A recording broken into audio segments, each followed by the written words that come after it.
పిల్లలు ఉన్నారా?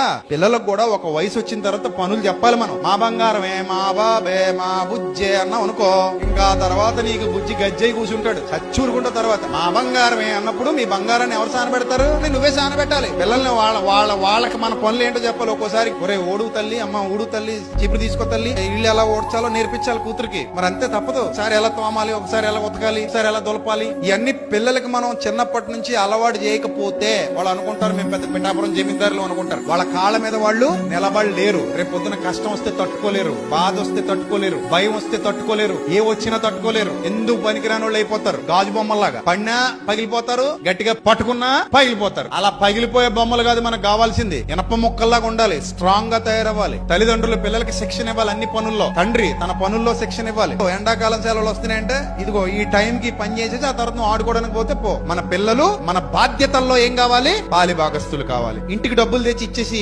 వాడేసుకోండి అనడం కాదు. ఆ డబ్బు ఎలా వస్తుందో కూడా పిల్లలకి చెప్పాలి. అది ఎలా ఖర్చు పెట్టాలో నేర్పించాలి. అది ఎంత కష్టపడితే వస్తుందో చెప్పాలి. మన కుటుంబం ఎలా నడుస్తుందో చెప్పాలి. వాళ్ళ విషయంలో ఎందుకంత తాపత్రయపడుతున్నాం, ఎందుకంత ఆశపడుతున్నాం, వాళ్ళు ఏ స్థితిలో చూడాలనుకుంటున్నాం కూడా చెప్పాలి. ఇవన్నీ పిల్లలకి చెబుతూ పెంచుతూ ఉంటే వాళ్ళు కూడా మనతో పాటు మన కార్యాచరణలో పాలిభాగం తీసుకుంటారు. లేదురా నేను నీకు ఇస్తానే ఉంటా, నువ్వు వేసుకో, ఎంజాయ్ చేసుకో అంటే ఆడింకి ఎప్పుడు నీకు దొరకడు. సో కుటుంబం మనకంత ఇంపార్టెంట్. మన కుటుంబంలో ప్రతి ఒక్కరికి బాధ్యతలు ఉన్నాయి.